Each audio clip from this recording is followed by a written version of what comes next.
Well, welcome everyone. Yay! All right, well, welcome to the June meeting of College Council. Does this meet in July as well? No, this is your last one of the year. The last one of the year. Oh my goodness. Okay, well, So enjoy yourself. I am. I'm going to totally enjoy myself. This is awesome. Well, welcome everyone. I'm going to call it to order. And do we have any public comment on non-agenda items? To the extent that I'm a member of the public. Yes. Yeah. I would just like to gently and friendly remind any administrative chairs of shared governance committees that if you're going to change the schedule of your group's meeting time, to let your faculty co-chair know with adequate advance notice that that's happening. Have we run into There was problem? a little one, but it was resolved. And then if you're planning on changing your meeting times in the fall from what they were previously, please let me know so that I can rearrange the faculty according to their schedules. Okay, awesome. And now we will do review and approval of the meeting notes from Thursday, May 16th, which seems like a very long time ago. Okay, do I have a motion to approve the minutes? The meeting notes, I should say. So, Do I have a second? Second. Any discussion? Any corrections, discussion, concerns? All those in favor? Aye. Opposed? All right, hearing none, the notes are approved and accepted. Okay, information items. We're gonna start with the board docs presentation. Are we good? All right, I will turn it over to you. Hi, good morning, guys. Andrew, are you on? I just want to make sure we see you logged I in. am. Okay. Yeah, I'm here. All right, hold on one second. Hi, guys. This is my first college council meeting. I've never been here Really? before. Yeah. Oh, wow, welcome. Here, I'm so not the I- new one in the room. Yeah. So I wanted to come today and do two things. One, describe something that I've been working on in ITS, and then how it relates to a brief demo that we're going to show you all today. So in my little brief time, I come up on my 1-year birthday. My 1-year birthday is July 1st. Yay! Woohoo! So in my 1 year here, one of my responsibilities is to get in and better understand the technology needs and kind of like the broadness and vastness of our technology portfolio. And in doing that, what I'd like to do is, what I try to do is look at technology offerings or packages or solutions that we're using that may serve the same purpose, and figure out ways that how we can be consistent or move in a direction where we're using similar products. One area that right now is a little different amongst the district is our use or our committee's ability to publish minutes, notes, memberships, and things of that nature. And so many of you know and see that our Board of Trustees uses a product called Board Docs to manage and publish agendas, minutes, items, and their membership there. And the district is moving in a direction that we'd like to move all shared governance in that area, so that there is a consistent look and feel in the way that we publish our minutes, our meeting memberships, and our agendas. That it's also user-friendly and easy for the committees to do that on their own. It shouldn't require you to contact me or somebody in my department to help you out, or somebody in the web team department to help you out in getting those things done. So what I thought today we would do is do just a real brief demo. We've got Andrew Klein on the call. He's going to do just a quick 15-20 minute presentation of the basic functionality of Board Docs, and then we'll pause and let's see if there's some questions around the room regarding the product. Sound fair? All right. Andrew, it is your song and dance. All right, perfect. Are you sure? I feel like you're doing a much better job. Perfect. Okay, let me share my screen and Okay. make sure you can see it. Yeah, Can you see that right there? we are good. Okay. Perfect. So I don't don't know the cabinet's familiarity with board docs at all. Has anyone seen how it works or what it looks like already, or what's the kind of the base knowledge? Yeah. Yes. Yeah. Everybody in the So room. you're familiar with it? Yes. Sorry, I didn't mean to cut you off. I think we spoke at the same time. It's okay, Andrew. Yes, everybody is familiar with our Board of Trustees website. Okay, perfect. So the nice thing about this potential upgrade to allow you to open this up to, not only the college council, but for any real committee or anything like that, the nice thing about that is that it's going to look very similar. It's not going to be a whole new site. It's not going to be, a different place. It's all going to be in the same place. And so the big thing that you'll see, and I have Cabrillo here, and I'll bring up one more actually. I'm going to bring up Kern Community College District, which also uses Board Docs Pro Plus. The biggest thing that when you use this, I'll start with Kern, is that all of your meetings are in one place, all your policies are here and in the library section. And I can go through, the how to create the agenda and all of that. But the one thing I want to show you is that because it's going to be on the same site, the way that it will be set up is that it's public or private, right? So if the college council wants to keep their meeting bodies and you want to run your agendas and your minutes through this, you can, and it doesn't have to be public facing. So these are the public facing sites, and it's the right, because Pasadena already has one. The upgrade would just do this. It's that button right there in terms of the public facing. Because then you can have an area for all your accreditation committees or all your evaluation committees or whatever they are, right? Finance and audit committees. And you have an area for each one of their, agendas and their minutes and all of that, right? So it's essentially giving unlimited instances of board docs across the college. And that's why most of our CCLC subscribers are using this, because it just makes sense, right? Everyone can use it. It's the value there is immense because it's a small price increase for this full ability to open it up across the district. So I just want to start with that and just let you know kind of that's how it will look on the public facing side. Are there any questions about just this ability to open this up to your college council and then other committees across the district? No questions. Okay. So Kern has just a couple here, but I always like to show Cabrillo because they have, a very beautiful picture right here. I love Southern California. That's not Southern. But the nice thing that they do is that they use this across the board, right? They're using this, and these are just the public ones. They have private ones as well. They're using this for their faculty senate. They're using it for a fund committee. Like they have so many different things in here. So how expansive you get with this is really up to you. But the really good thing is that you determine who has access to what. And Candace kind of alluded to that just now in her very good sales pitch. She alluded to the ability of having it so that, if the college council uses it and you want to keep it private and you don't want other people to have access to it, you can do that, right? And so that's really I think the best part of Plus is the flexibility of how you use it, right? They have 20-some committees, all public, whereas Kern just has 4 public and they have a bunch on the back end. That's the public-facing side. Let me log in here to my site, and I'll show you, how to create a committee agenda, what the minutes will look like, and then how easy it is to use, essentially. So, you all have your own username and login.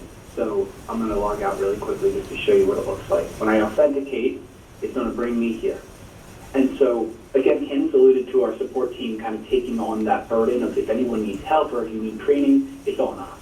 Right? So I always pause here and just mention that. You all have your own username and login, right? This will determine what you see and what you have access to. But if there's any issues, you can call our 24/7 support team. It's real people answering the phone. Most of them are previous administrators, so you'll have access to that. You also get unlimited virtual training. So it's something similar to this where you'll see a screen and there'll be a person on the other end walking through board docs. But you have unlimited trainings, right? So if there's some new people, if you just want to get brushed up on something, if you just don't feel good enough after the first initial training, you can set up as many trainings as you'd like.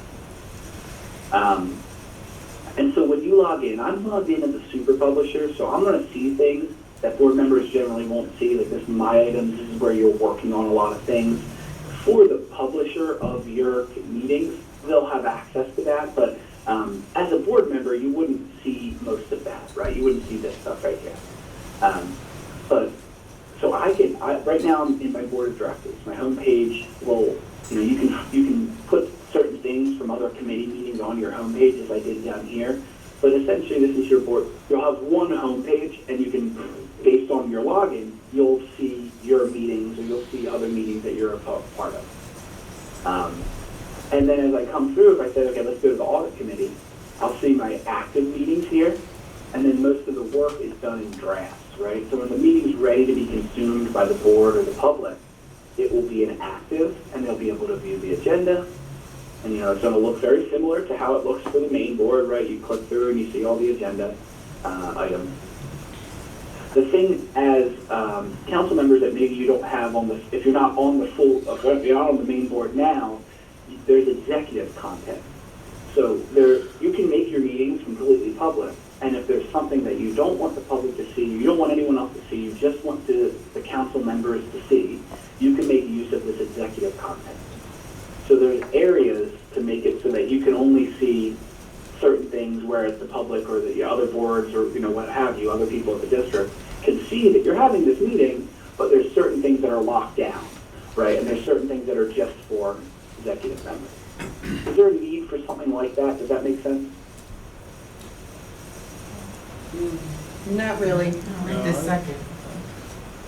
Do we have to decide now? No, and we would do that by committee, be able to decide that.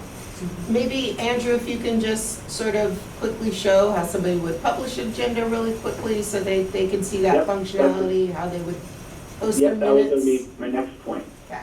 Perfect. So when you create a meeting, and this is where you're going to have a huge time saving, right? So I just wanted to show you what it looks like, where you see it, and then how you create a meeting, right? So most of the work is done in draft.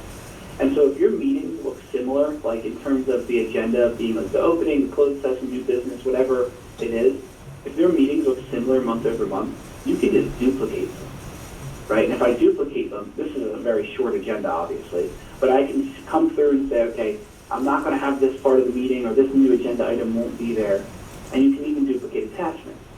So once you create your first meeting, which we would help you do, once we do that, you're able to duplicate meetings month over month, so you don't have to keep recreating them each month. And when you do that, it comes up as copy of that meeting, and then it will just be the today's date, right? So then you just quickly, call it the audit committee meeting. You can change the date if you know it's going to be in July. You can move it to July 18th or whatever. Description, different numbering, and you can make it public or private, right? So you can make meetings completely public or private, or you can hide certain data in the meeting. So then, when you come to actually create the meeting itself, you review the agenda. And so this is a very small agenda as of right now, but say I want to create a new category, you just click that, and it will populate at the bottom, and then you just rename it. So what's generally a category on one of your agendas? Old business. There you go. We have new business, there you go, new business and old business. And then you create a new agenda item, and it's always, whenever I click a new agenda item, it's always going to populate underneath my cursor. The nice thing is that everything in Board Docs is drag and drop. So if you need to move something last minute, or if something changes, you can always drag and drop it, and it renumbers everything for you. And then creating an agenda item, when you edit it, you're able to change what meeting it's on, right? So if it's on a different month's meeting, you can change that. If it's in a different category, you can change that. And then the subject, past minutes, I don't know, something like that. You title it there. Again, you can make items completely private as well. So if there's certain things that, were needed to be locked down, you could do that.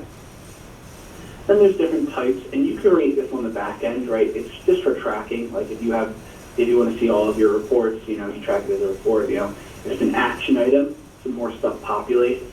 So that, if it's in this case, past minutes isn't a big deal, but if it's a vote and you need to vote on it by a certain date, you can put that there.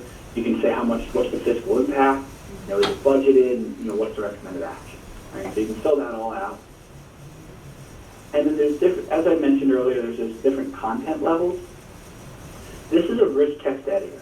So what you're going to be able to do here is format your agenda and format your items as you'd like. So you can change the font, the size, the indents, if it's bulleted or not, the numbering. You can also put links in here, add images, tables. We'll train you on how to do that. So, I know that's a lot, but it's really, once you feel comfortable creating an agenda in here, it almost always saves a ton of time. Because you're able to, one, keep it in one place, but then also, once it's active, once you're done creating the meeting, it sends emails out to all of the users that would have access to that, say, hey, there's a new active college council meeting, or whatever committee it is. And so if there's any attachments, you would put them down here, and then the same situation for executive content. And then you save it. Are there any questions about creating an agenda item? Does that make sense? Does that seem intuitive? Lots of head shaking and saying yes, looks easy. Awesome, good. So that's how you would create an agenda, and then when it's ready to go, because again, we're in those draft meetings, when it's ready to go, you can just make it active, and that's when it would send an email out to the users, and then they would be able to come into their board docs, view their agenda. Another nice thing is that you can take notes on agenda items as well. So if you're reviewing it the night before, and you say, I got to bring this up at the meeting, and you save it, then when you're at the meeting and you're clicking through your agenda, it comes up. It's not just a gray comment bubble, but it comes up as orange with an ellipsis. You see it was saved, and then it gives me my note. So you can take notes there. You obviously build it, and then the next part of this would be the minutes, right? So what you're able to do is you can add your minutes here. And you can just load the agenda in here and take your minutes that way. Or what are in Pro and what you guys already are using for the main board, and what you can do here, if I come to an active meeting, I might not have turned it on for this committee. Let me go to the main board and I'll show you. There's a minutes tool, this thing called the meeting control panel, and you're able to use this, the MCT or meeting control panel, you're able to use this during the meeting to record votes, to take notes, to basically run the meeting and do everything that happens. And then that's going to pull right into your minutes editor, into your agenda, so that essentially your minutes are done for you. You just have to go through and format them and make sure everything's correct. So I don't know if you want to go into this tool. Who does the minutes for your meetings now? Is it different by committee? Yeah. It's different by committee, Andrew. Okay. So we On the don't back end, you would assign those people to have access to that, right? Like if there's a certain administrator for a specific committee, they could do the meeting control panel for that committee only and not for like the main board or something like that. But just to quickly show you how it works, if I'm that person taking minutes, and again, as a board member, you wouldn't have to see any of this. But if I'm that person taking minutes, I would come in here, I'd start my meeting, my roll call immediately populates so I can say who's here and who isn't. And then as you click through the agenda, you can use this action comment to take shorthand minutes, right? To type up anything that's relevant. Like if you guys are discussing a certain topic, they can just type in here, and it's attached to that item. When you get to an action item and you vote on something, you can actually carry the vote out in this as well. I've already done this today. Let me redo it. So your recommended action populates here. They say, okay, who brought the motion from your committee? Who seconded it? And then you take the vote. And so there's a few ways to do it. They could go through individually and just mark, who's voting which way.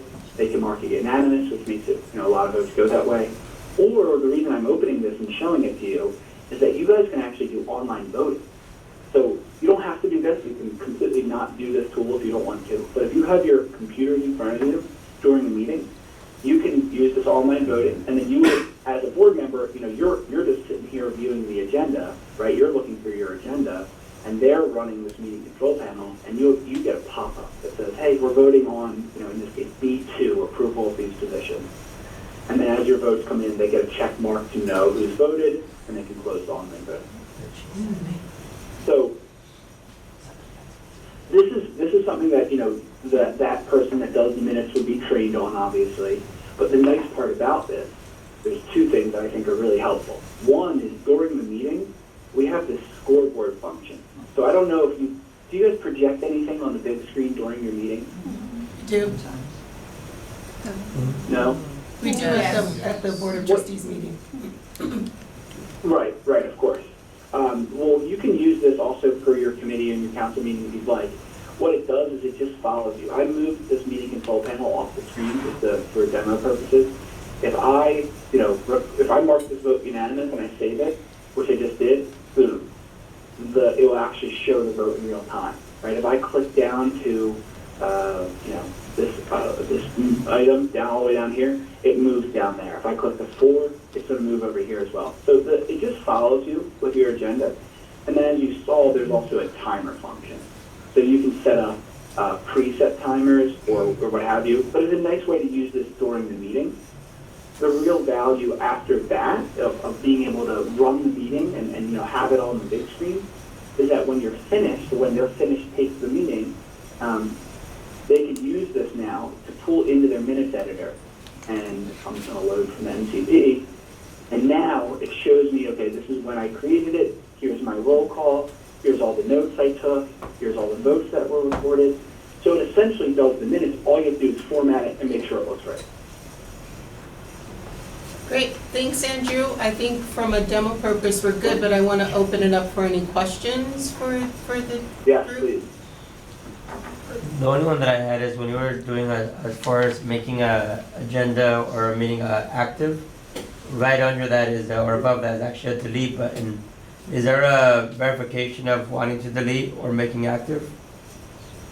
Yeah, there is.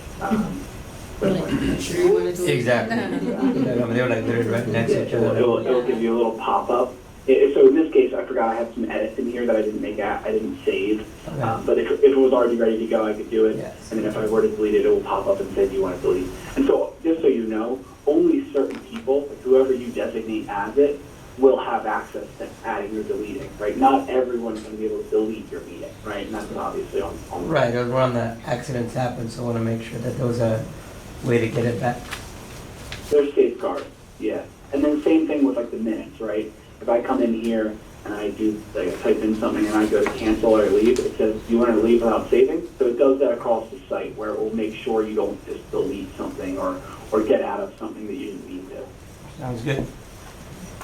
So, one more?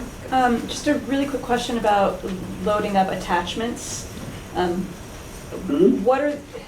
We have sometimes some compliance issues surrounding that. Does this automatically make things compliant in terms of screen readers, or do we have to make sure that we just preload compliant documents? Good point. Yeah, good point. So everything you put into Board Docs, if it is already compliant, Board Docs itself is compliant. Like screen readers can go through all of this. We have ADA compliance. That was a big part of, obviously, our most recent update, which was about 2 years ago, was being ADA compliant. It is important how you put them into the solution, or how you put it into Board Docs, like attachments or what have you. So, like scanned PDFs is a good example. If it's a scanned PDF, it's gonna register as an image. Whereas if it was just a regular PDF or a Word document, that's when it would be, legible. Screen readers would work on it. Does that make sense? Yes. And Andrew, would you all, in part of your training, sort of help as you're training folks on how to do this? Would that be a component that you would help folks know the best way to do that? 100%. That's how we've kind of been directed in training, is to make sure that we are cognizant of, not just ADA compliance, but also Brown Act and all these other things that, your district and your college will have to deal with. Great, thank you. Any, maybe one last question if there is any, or any? I want to be respectful of you guys' time. All right, no further questions. So the goal that we would have is we will start to reach out to folks and work with you individually and the different committees individually on transitioning to this tool. There is no definitive like, oh, we're going to be done by X date. I mean, I think we're going to really let you all help us lead when those things seem appropriate. I mean, now that we're going out and going back into new sessions, I think, what is it, August or September again? Maybe those might be good moments for us to think of these things. Maybe it's a little bit later, but we will reach out to you individually to work with you guys on that. Sound fair? All right, thank you guys. Thank you. Awesome. Have a great day. Thanks for your time. Thanks. Bye-bye. All right. So, any other comments or anything? The only thing is, so would this just be for the standing committee of college council, or are we gonna go this, like, campus-wide for, and is that right away, I'm already thinking about the associate elected employees, where we have our meetings like monthly, but would this be just for the college council standing committees, or like all committees on campus? Well, it's not up to me, but I believe the academic senate was interested in using it, so I'm hoping the classified senate would be interested in using it too. I'm not sure how you handle advisory committees. Do you do anything more? Yeah, well, we do take minutes for those, so, I mean, to me, if we have a tool this powerful and we have a system in place, it seems logical to just take all the minutes, because that winds up being a repository, you know, it's there for tracking for accreditation, it's just, Exactly. seems like a win-win, so you're not doing a separate process. And the board subcommittees as well? And the board subcommittees as well. In fact, we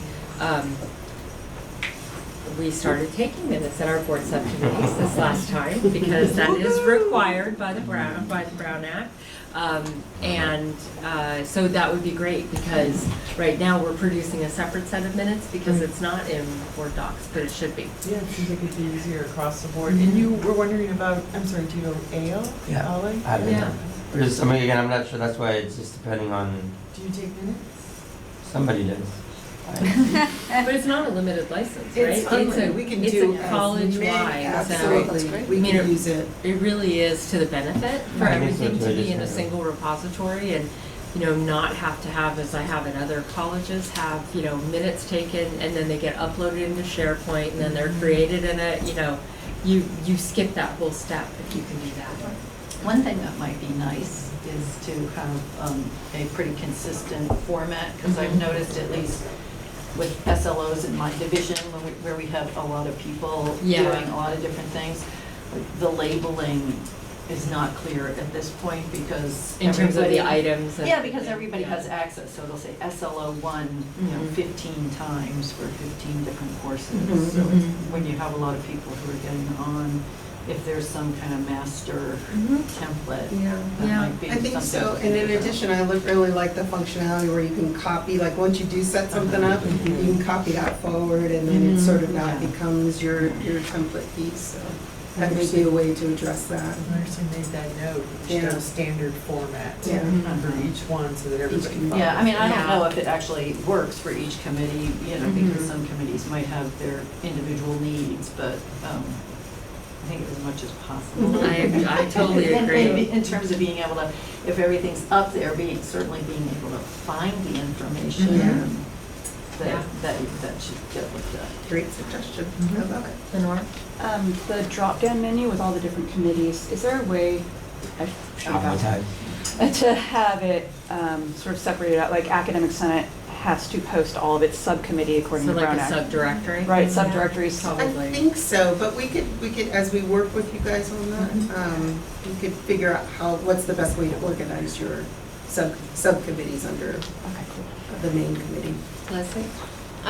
So a lot of this right now is occurring in Canvas as well. Most committees have a Canvas site because we didn't have something like this. And so I think this is great. What we do see is there are a lot of ad hoc kind of committees, working groups. And so I think the question here is whether or not these are more of the standing committees, the more formal official ones, because we have smaller committees that come and go, and we've got tons of Canvas sites for them that are short-lived, but the content is there. So Yeah. I think that that's also part of the conversation.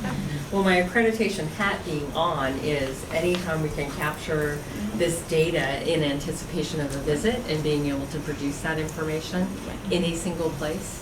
And so for our last couple of visits, all the documentation has been in Canvas. So we've had those, it's Yeah. been there. So but this Does is it have the searchable. minute taking and No, all no, that? no, And it that's the doesn't. nice thing too, is how easy it is. Right, it's a stopgap measure, and everything I hope is searchable here, which it's not in Canvas, so this is actually much better. Yeah. But I was thinking about all these smaller groups that are consistently coming to us for space. Well, we'd Yeah. love to work with you on those and we Yeah. can get them transitioned here. And it is all fully searchable. Yeah, So that's what anything I- that gets stored there, That's what makes it which nice. makes it nice. Yeah.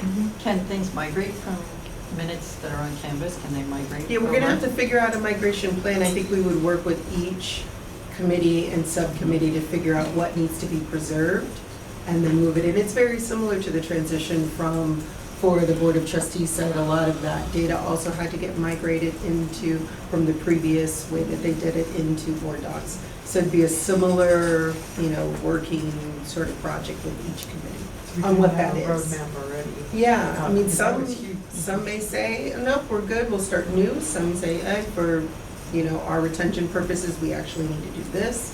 And so we'll work with them on that. If it's left up to sort of individual decision-making, I mean, I know that for Senate and many other groups, they use the governance app. This, I assume, there wouldn't be a choice, this would replace the governance This is where app. we're going, yeah. Right. Yeah. Good question. I was gonna say that at the end. But since you brought it up, yes. I mean, the goal, again, is a consistent look and feel across the district on what we're doing. And also, many of us serve on many committees, and so using, again, once you learn it for one committee, you have that ability to do it all. And just the maintenance of a custom shared governance app is, it's time and energy that I think we could best use on Board Docs. Let them support us as well, and then use that time for other things that are more strategic. Okay, any other comments? All right. Thank Awesome. you. Thank you. Thank you. Excellent. Yeah, appreciate it. Okay, so going on to the agenda, so next update, I'll just give a brief one since I did send out an email the other day that had a bunch of updates on it.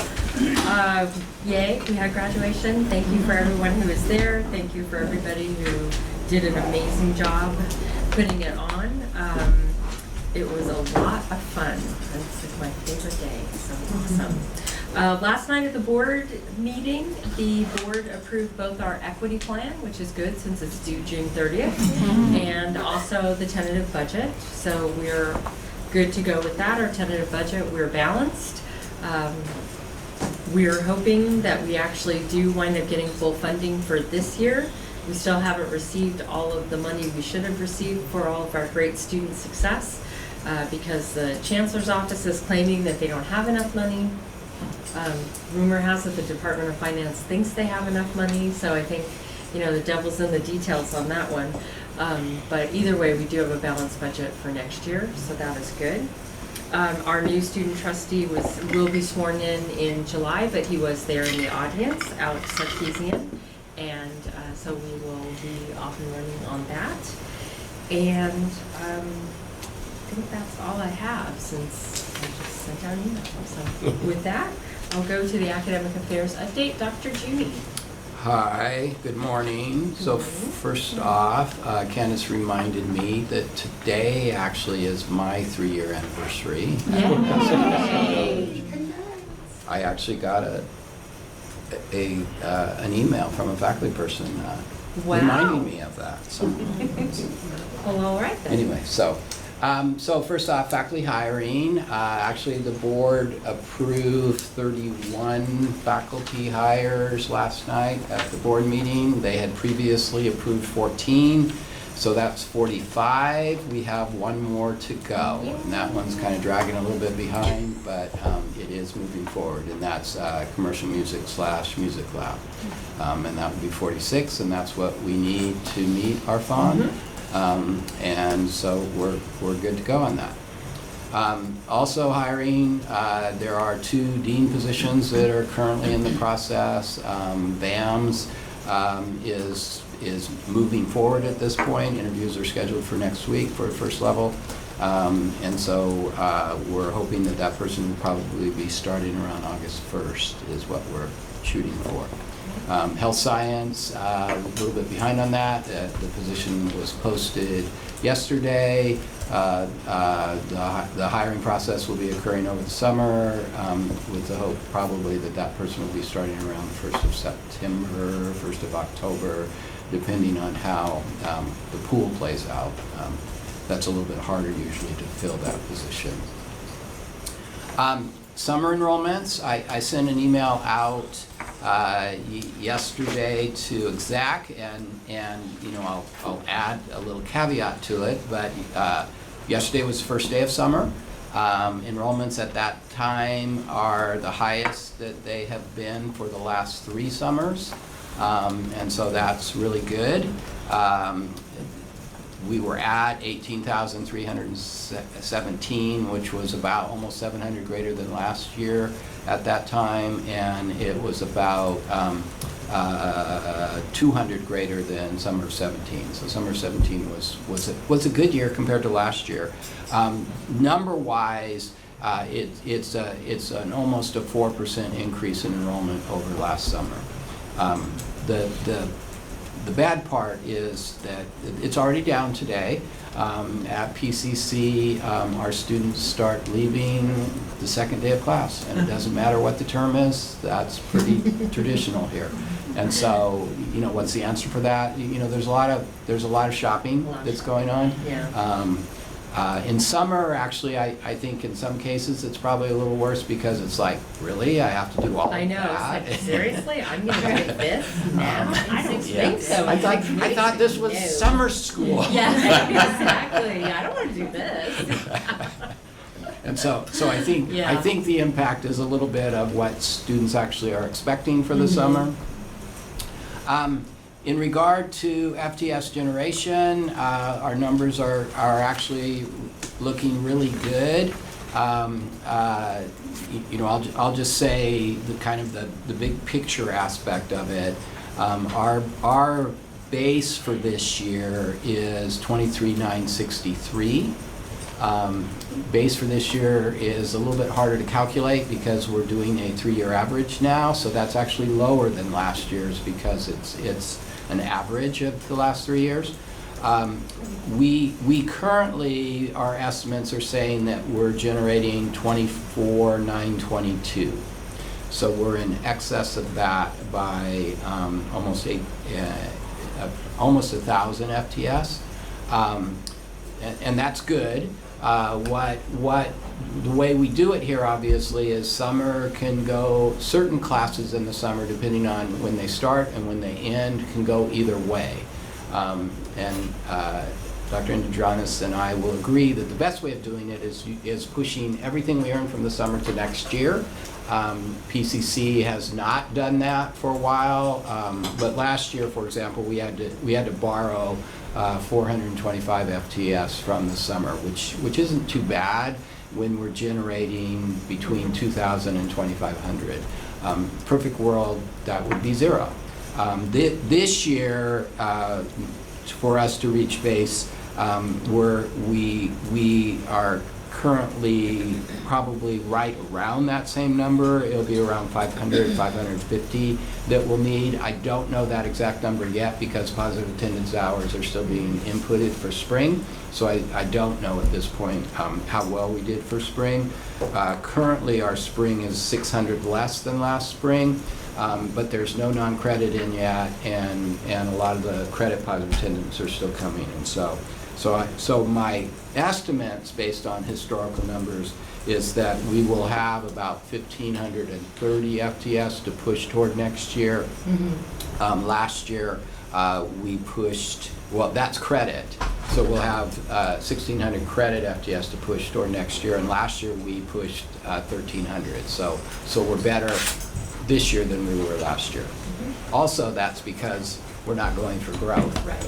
And so that obviously helps from that standpoint.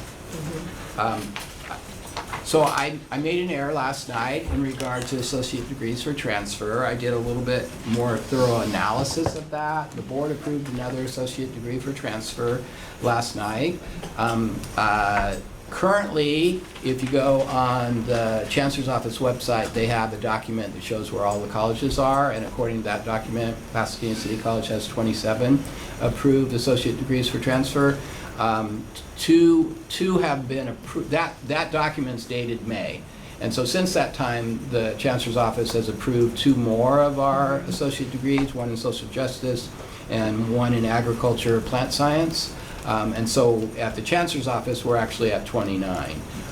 The board has approved 2 additional ones, one last night and one at the April board meeting. That's in biology and global studies. That will put us at 31. And so what I said to the board last night, that puts us in second, but I looked a little bit closer. We're actually tied for 5th. Tied for What? We're still in top 10. No, top 10, I mean, seriously. Come on. We're actually in the top been there before. 7. And so we'll be at 31. We'll be at 31. We're tied for 5th with Moore Park, Bakersfield, and Butte. In first is actually Cuesta. They have 36. Desert has 34. Sequoias and Cypress have 32. And then the 4 colleges I mentioned, including us, will be at 31. Now, the better part of that, there are currently 40 possible ADTs that you can get, and so we'll be missing 9.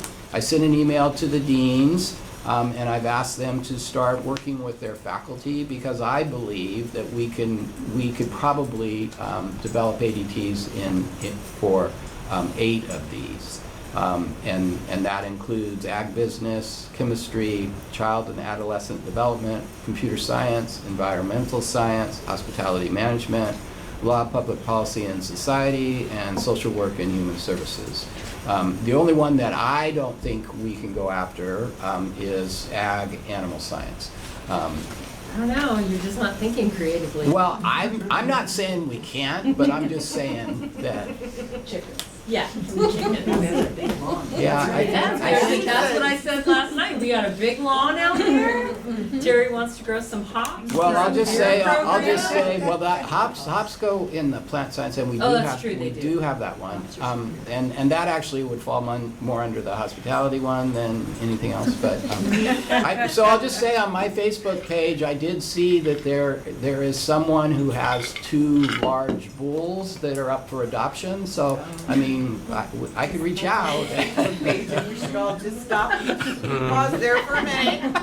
You saw that on your Facebook page. 'Cause So we're- we'll put a pen then in front, next to the mirror pool, and then we won't have to worry about where they drink, because there's the mirror pool. And they'll mow the lawn for us. And they'll mow the lawn for us. Goats, that's what we need. Well, goats. Well, just saying with goats, you have to be cautious because if that, sure, yes, they will mow the lawn They for will mow you, the but lawn. they will also prune every shrub that they Yes, can get they their will. mouth. They will eat everything, yes. They actually will eat your clothes, so you really have to be careful of those, so that's all I have. All right. I have a question, Terry. Sure. How many sections were canceled for summer? I can't answer that off the top of my head, but Was there, it more or less than oh, last than summer? previously? Yeah. You know that? I don't know that either. Okay. Yeah, there were a lot of classes canceled, Yeah, that's what I heard. yeah. But I did not bring that piece of data. I can send that to all of you. So we have more FDES, but more classes canceled as well. Well, I don't know in comparison to last summer. I mean, we still, the number of sections we're offering is similar to what we had last summer. But it's higher though, I think. I It think is, there are it more is a little sections bit, than last well, year. it was, but we have So we were canceled. offering more sections, we had cancellations, Mhm. but we still have more. We have more, we have a higher enrollment. We do have a few increased sections. We also are still adding sections. I mean, in Nat Sci, they're adding a Anatomy. Is it anatomy or Or physiology. A physiology section. They're also going to add a physics section. And there are other areas as well that we are adding. And so I know Carrie was working on adding some classes yesterday. And so there still are sections that are being added to meet unmet demands. Oh, because I heard there were cancellations. There are cancellations. But they're adding. But we're Where there's a high we're demand, canceling you in add the low class. enrolled areas and we're adding in unmet demand areas. What about where we didn't online? have Are enough. some of those in online? Because we were Yes. slammed in the Yeah. online. Yeah, I know that was what Carrie was saying, is that she actually was adding some online classes because she had. she Slammed had- good, Yeah. in a good way. Okay. Yeah. Okay. Right. Yeah. Okay. So right now, we have 3 more sections than Right. we did last summer, Okay. in credit. In credit. What'd you say, Crystal? We're still offering 3 more sections in credit than we did last summer. And for example, the physics section has not been added yet. The physiology was added, but the physics one hasn't, and I don't think Carrie has added the sections that she's adding, so that will also increase. That's all I have. Okay. Student affairs, Cynthia's not here. She's actually a consultation council since she is entering the role as being the statewide president of the CSSOs. So that is the third Thursday of most months is when consultation council is.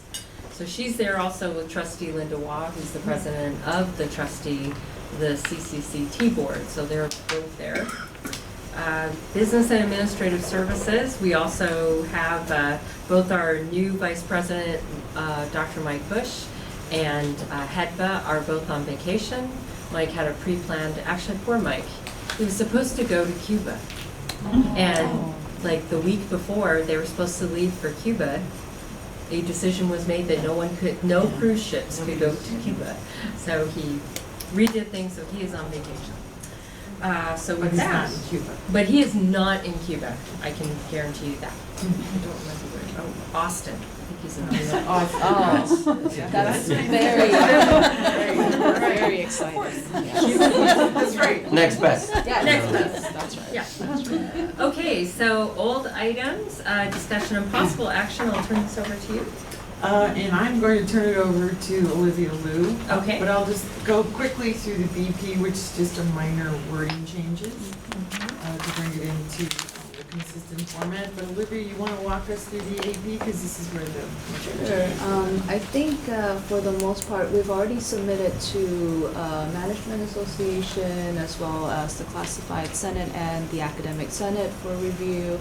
And we made additional changes to the wording, but for the most part, we changed the majority of the wording, or the changes were based on foreign student. The classification we changed to international, so it sounded more welcoming. We also made some minor corrections related to how our office processes transcripts, related to English language transcripts and dual English transcripts and how we accept them.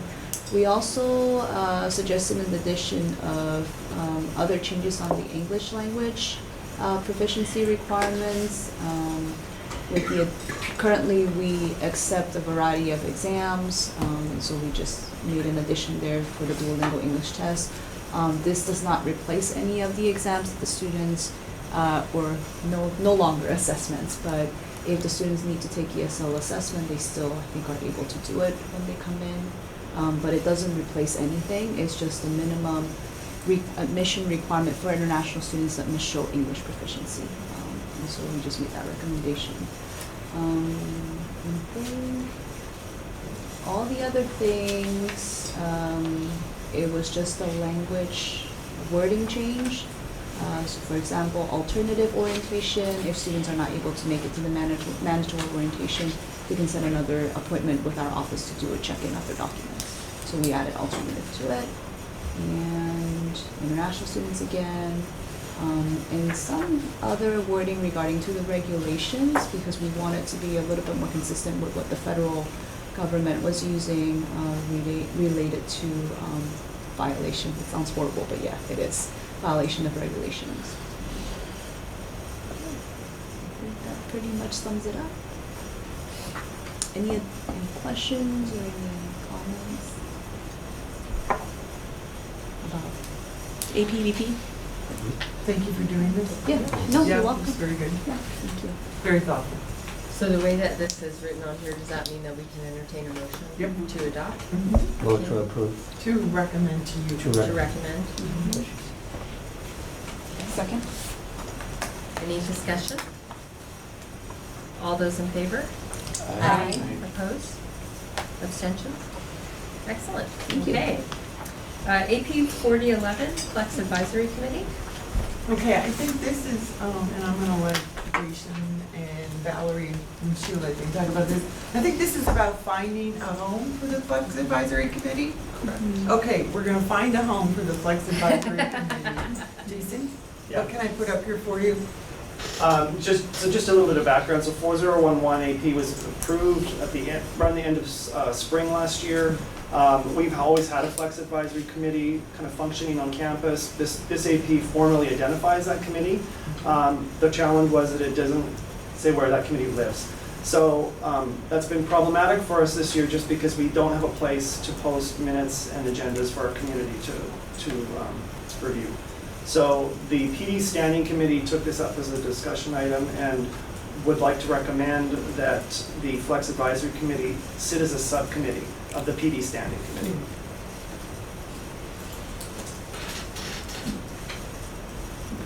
So any discussion, comments? Thank you.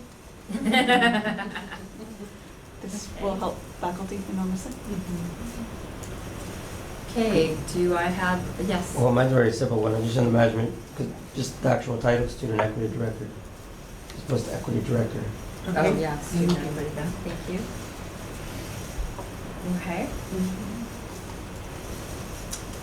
Do I have a motion to approve? So moved. Second? Okay. All those in favor? Aye. Opposed? Abstentions? Awesome. You have a Thank home. you. Yay. Gee, phone home. Okay, AP 4100 graduation requirements for degrees and certificates. Who wants to? I'm hoping Dr. Jimmy can take the lead on this. Okay, thanks for the warning. Sorry. So this AP has been being looked at actually by a number of groups, and Curriculum and Instruction Committee obviously has spent a lot of time on it, but it has, it actually, there were some quick changes that were made to it a little while back to help us in some regards, but this is, you know, the idea of let's end it, let's get it done. It's better defining the different types of degrees and certificates that we award here. You know, you can see actually in your document that there were a few changes in regard to the top SIP code. SIP was added to that. You know, the other aspects of it though really are just about clarifying the difference between a local AAS versus an ADT in those areas.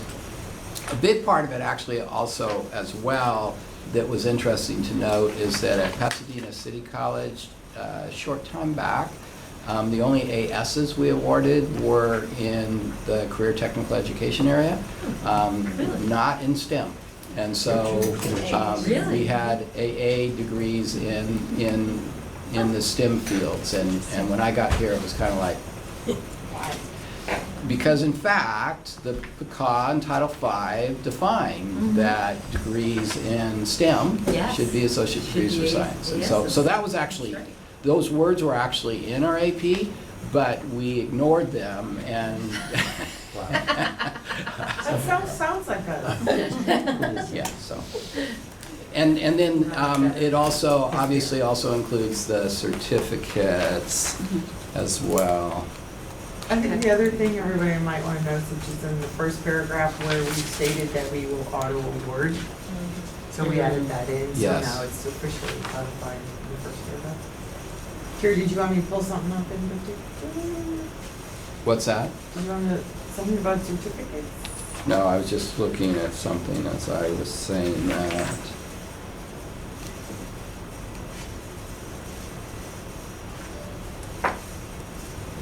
So we will still award multiple degrees and certificates to students, but with the funding formula, we're only going to get the credit We will only get, for right, the highest degree. Mhm. the most expensive. And we won't award, so for example, if there are multiple certificates of achievement in the same area, you won't be, and if a student earns those, more than one, they won't get more than one AS degree, they'll just get one. One. So if there are 3 different certificates of achievement in business, a student could earn all 3 of those, but they'll only get one AS in business. They Yeah. won't get multiple business degrees. So, any questions? Any other questions? Okay, do I have a motion to approve? So moved. Second? Great. All those in favor? Aye. Opposed? Abstention? Awesome. Okay, shared governance guidelines handbook updates. Yes, Say that that's fast. me. Every year I try to go through this and make sure I have cleaned up all of my previous errors. And also made some philosophical changes, one of which is manager is being changed to administrator. Across any of the standing committees that is not covered by an AP, so I only made it within the ones that are standing committees not covered in an AP. We made the change for communication purposes that the academic senate president or designee is the co-chair of all of the standing committees not defined in an AP. And that the academic senate president can then decide who is the best person if they're not going to do it themselves. We made membership clarification on committees, whereas who's coming from what. We made modifications in membership to the calendar committee. You can see all those. Facilities, we had it as the facilities and sustainability committee. We've now divided that back out to the facilities committee with a subcommittee for sustainability that will report to the facilities committee, and we've codified that the student success committee already had a subcommittee, but now we put it in here and they have the OER and what the membership is. So I think I captured everything that I was seeing on the shared governance page and in other areas and put it all in here. Is that everybody? I have a question. So in terms of the, I don't have the document in front of me, so. You can pull that up depending on what you want to see. The modifications to the calendar committee? Correct. Page 12.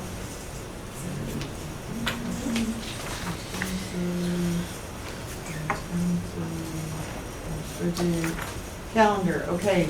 So the first was making the co-chair the academic senate president or designee.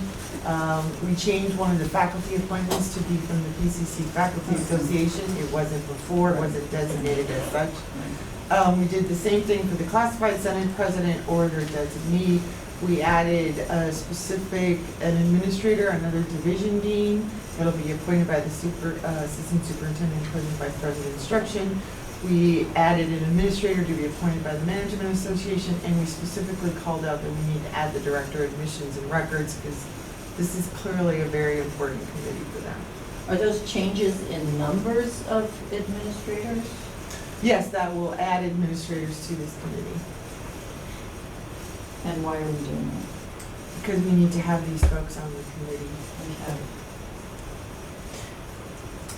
So there are currently, for county, 1, 2, 3, 4, 5, 6 faculty on it. And there's the students, so we will be adding 1, 2, 3, 4, 5, 6 managers. so we have more managers than faculty? No, it's an even number. It's an even number. And was that done to all committees? No, this was the one we didn't think we had enough managers on. And it's up to the chair of that committee, which in this case is Dr. Juni, to make recommendations for changes to committee membership, and this is what's recommended. And in particular, you'll see one of the ones that we consulted was the director of admissions and records. where because of their specific involvement, we want to make sure that they get a spot, not just as a, because as the MA in consultation, we actually appoint and see who's available, but there's one of the committees where this person in this role needs to be on this committee. So that we had to make an additional allotment for that position. And this is the body that decides that? Where's that decided? Here. For this committee, because it's not covered in an administrative procedure. So changes to this committee's membership has to come here. Were there other committees where the faculty association was either added or changed in any way? No, actually, Mark had come into me and asked that, because it didn't specifically say that one of the faculty appointments was from the I association. know there was some confusion. Yeah, and so he and I talked about it, and I went back and I said, well, I can't just make that change without bringing it here, and it hadn't been called out. So that was why we called it out in this one. In some, it is called out, in this one, it was not. So this was basically for consistency purposes as well. Right. Yeah. No, I know Yeah. we needed to make that change. Mm-hmm.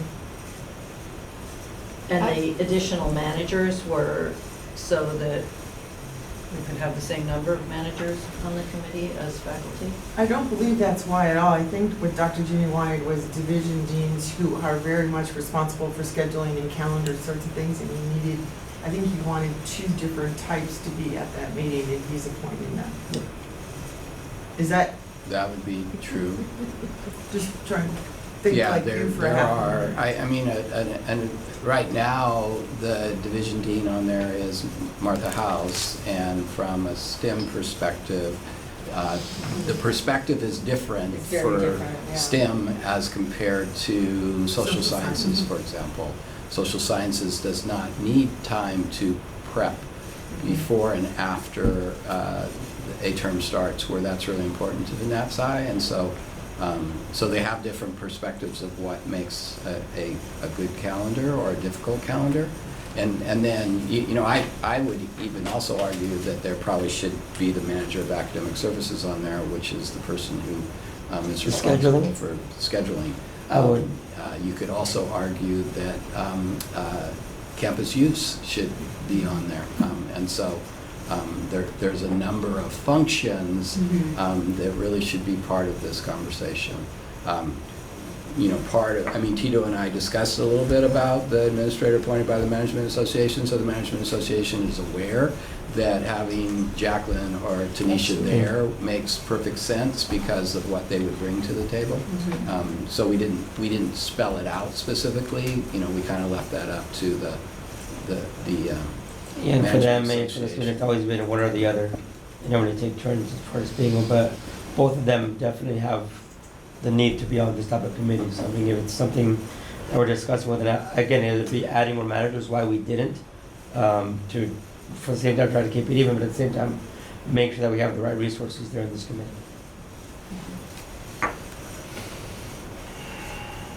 Other comments? Oh, I have another question. So Okay. in the academic senate president or designee, is that something that would go through the Senate, or would the president just designate?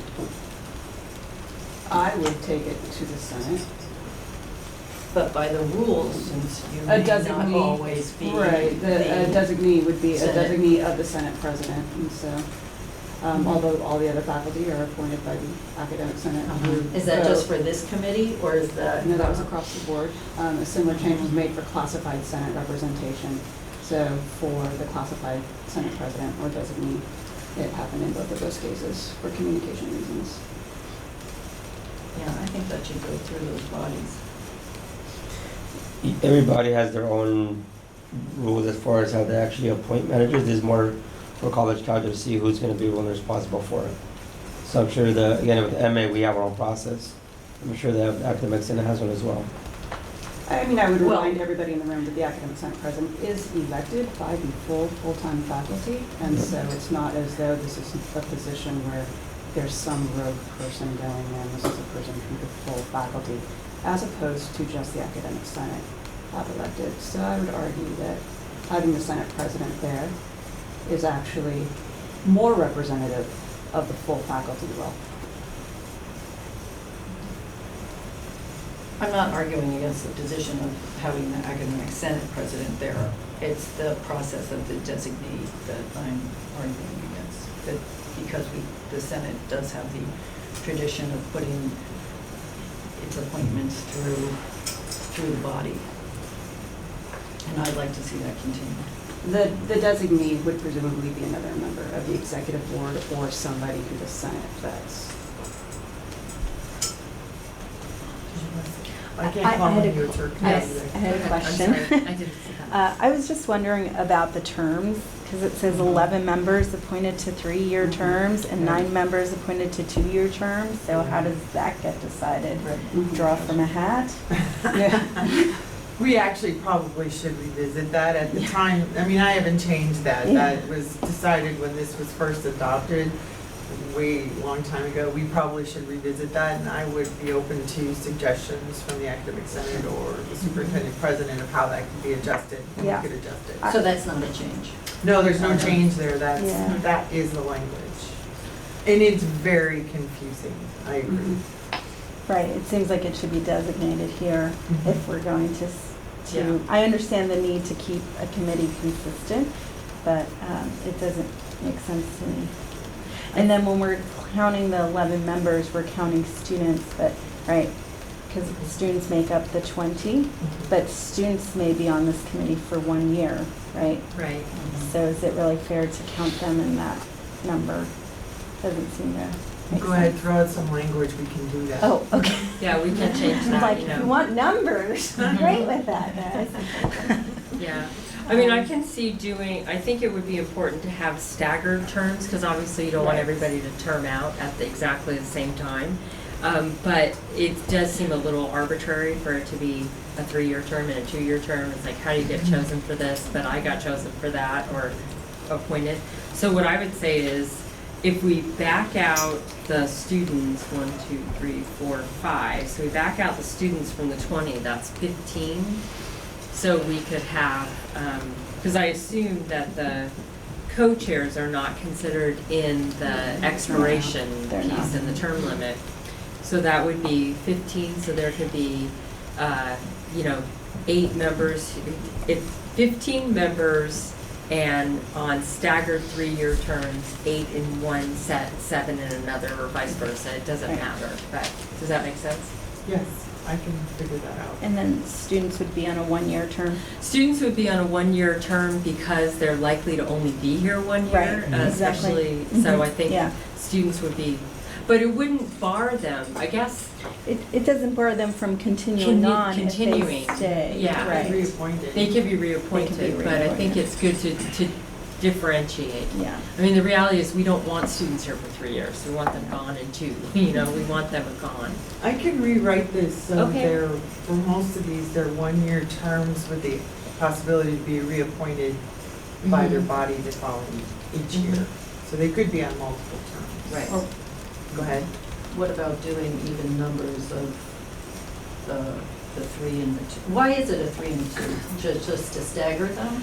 You know, I have no idea. I didn't write Right. that. That's why I think it should be 3 and 3. It should be, everybody has a 3-year term, and we'll stagger it, 8 Right, rotating. even and odd Yeah, numbers. Right. Yeah, exactly. Yeah. I would guess that that was put in it when the calendar committee was first Formed. developed. And so it's a new committee, we're putting all these people on it, we don't want them all to All go to away leave, all yeah. at the same time, because then there's no history. And so it was to make it so half of the committee would always go out, while half would always stay. And that's probably never been adjusted since whenever this committee started. And, yeah, so the changes are in bold? Mhm. Yeah. Which is hard for me to see, but okay. So should we bring this back then with the corrected language, or how? Well, I can bring back the terms, the corrected terms of the fall. We probably should adopt everything else though, so they can go ahead and we can figure out the terms.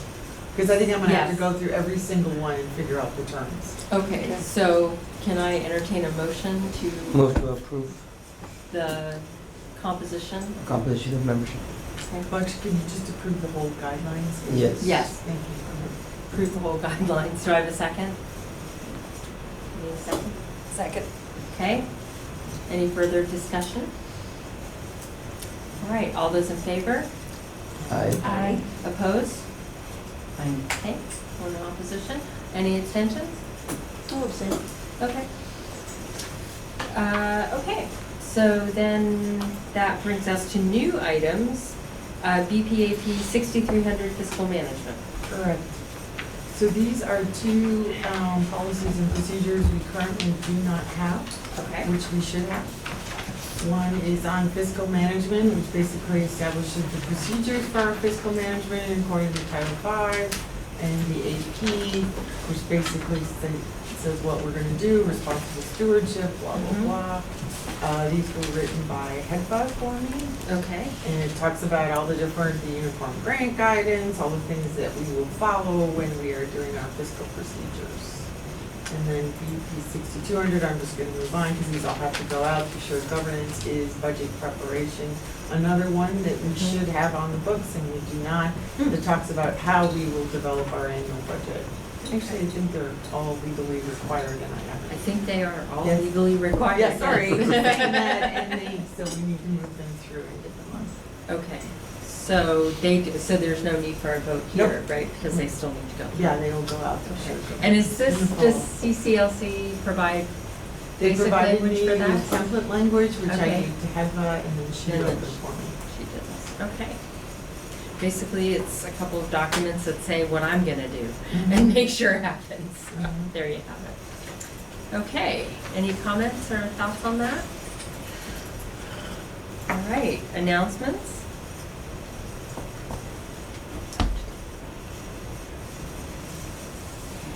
Okay, well, with that, then unless somebody wants to fight me, we will adjourn the meeting. Thank you.